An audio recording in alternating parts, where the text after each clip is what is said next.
Could your ankle mobility be impacting your progress with your pelvic floor relaxation exercises? Well, we're going to find out in this video. So we're going to start by doing a little test to see how our ankle flexion is. So you're going to come close to the wall. You're going to create a fist and put your thumb out, and you're going to use that as a measure between your toes and the wall. You're then going to allow that knee to relax forward and make sure that you don't lift your heel off the floor. Now, if you have good range of motion in your hips, then your knee should actually touch the wall. And you can see here the degree of ankle flexion isn't sufficient for my knee to be able to reach the wall. And in order to work through that, we're going to do a little joint mobilization and a couple of small exercises that will help us to improve our range of motion. So we're going to do some ankle mobilization, and for this you're going to need a band, and I always like to have a blanket just in case.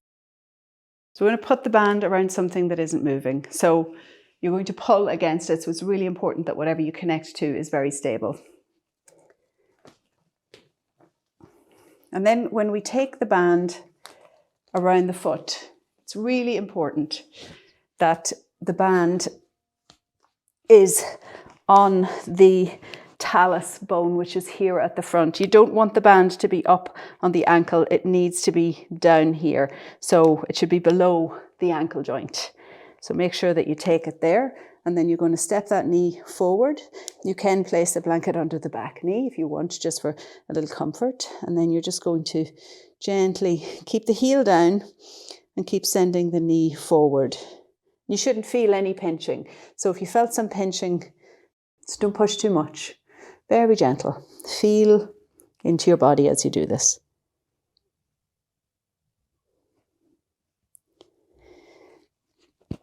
And then we're going to do the same on the opposite side. So nice to have the blanket. We're going to place the band around the talus. So again, below the ankle bone. You can see the ankle bone sticking out here on both sides. You want it to be just below that point. And then you want to take the foot forward so that there's a bit of a stretch in the joint.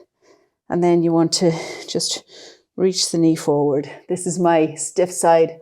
I can feel it. So reaching forward, that's it. And you shouldn't feel pain, shouldn't feel a pinch. Come back a little if you're pushing too far forward. Really important that you listen to your body.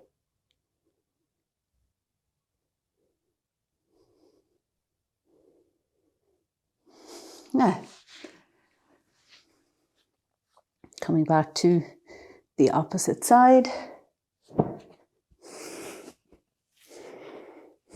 So finding the right place, stepping forward, so feeling a little tension on the strap, and then forward with the knee.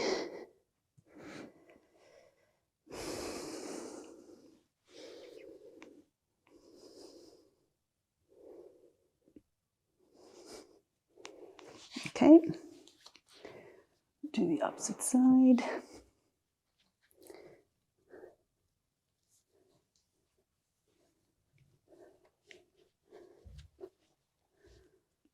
Make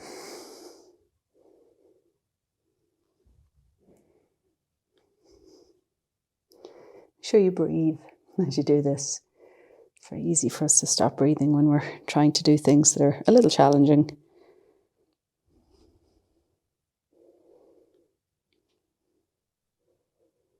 Okay, so now that we've done our ankle mobilizations, we're going to try to release a little bit the tissues on the back side of the leg. So we're going to do some stretches for the back of the leg.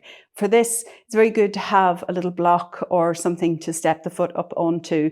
I'm going to use some yoga blocks. Now you can use a small stool or a step for this, but all I have today is a set of yoga blocks. So I'm going to use those, and I'm going to start with, I'm going to use a blanket for the back knee, and I'm going to start with the right leg on the blocks, and I'm just going to lean forward. Now you're getting a stretch on the back side of the leg here. So relax into it. And if you can have a chair in front of you, something to hold on to, that can allow you to really kind of let go a little. So come up and then feel down into it. Don't push too far. Remember, like when we practice yin, find your edge, don't push into pain. Just close to the edge, don't pass it. So leaning forward just a little, and you shouldn't feel pain in your knees as you do this. So paying attention to your body, working within the confines of your own body. And leaning forward.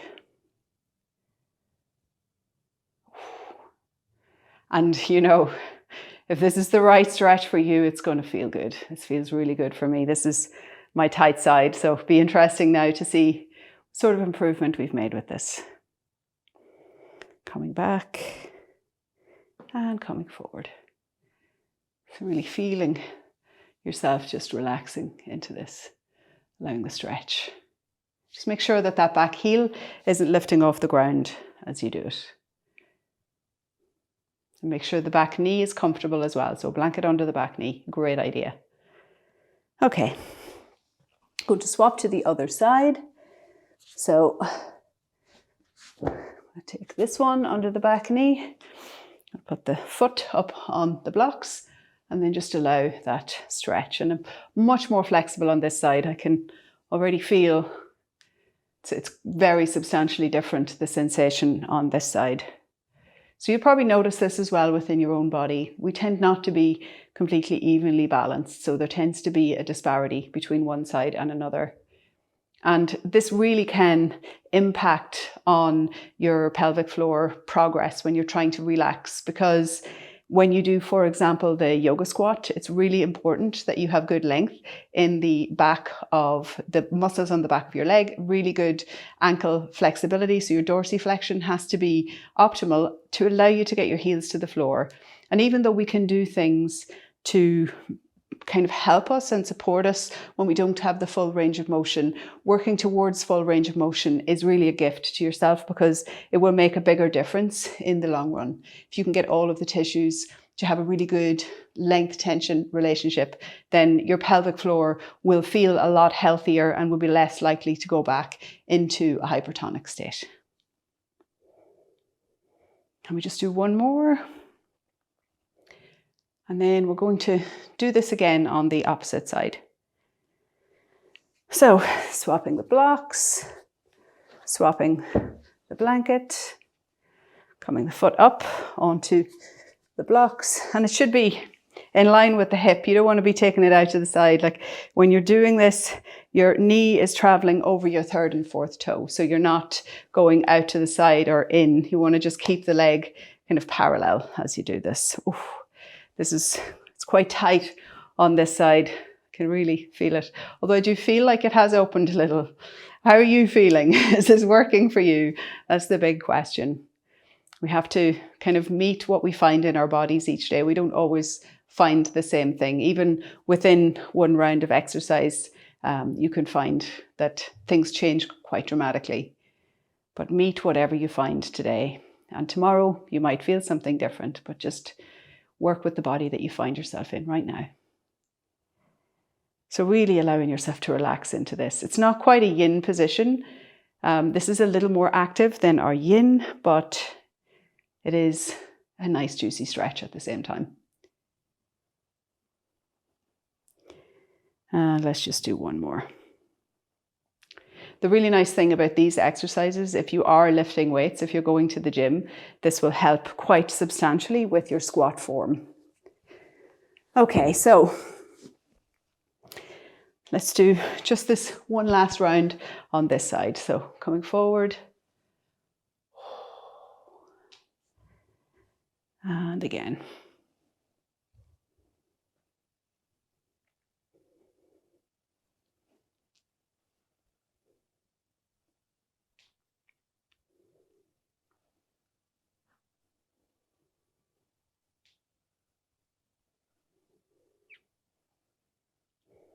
And one more.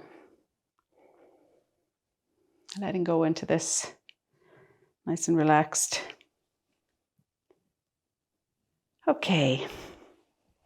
So one of the best ways to assess your ankle mobility is to do that little test by the wall where you see if you can bring your knees onto the wall. When you are practicing yoga to help relax your pelvic floor, the position that is very often used is the yoga squat, where we take the feet just a little bit wider than hip distance apart and we allow ourselves to relax into this squatting position using bolsters or other props to help us relax. And you relax your pelvic floor as you do this. But as you can see, in order to do this, you need to have good flexibility of the ankle, so good dorsiflexion. So you should be able to close that angle quite much. Now, if you have some limited range or you may feel a little bit of pinching around the ankles, then the mobilization exercises are very good. But I'm also just going to show one more little exercise that you can do here to help with your ankle flexibility. And that is to do like a little bit of a foot stretch. So depending on how flexible you are in your ankles, when you turn out the toes and rest the toes on the floor, maybe I should do this around, do it around this way so you can see from both sides. So whenever you flex your toes, just make sure that you get your pinky toes under as well. It can be a little difficult. If you're not able to sit up like this, you can keep your hands on the floor and just try to rest your backside down towards your heels. So this is quite an intense ankle stretch. You can come up and you can sit like this and rest like this for a few minutes. So this is actually really good to do every day. This really helps a lot with your dorsiflexion. Now you can also help if you have some tension in the plantar fascia under your feet. You can use your tennis ball, you can roll your foot on the ball and that can also help. So you can do that before you do this one. It's very effective, but it is also okay to have the hands forward and to take a gentler stretch. So make sure and listen to your body as you do this. And then when you retest at the wall to make sure that you can bring the knee towards the wall, you should see that you've got a little bit of an improvement.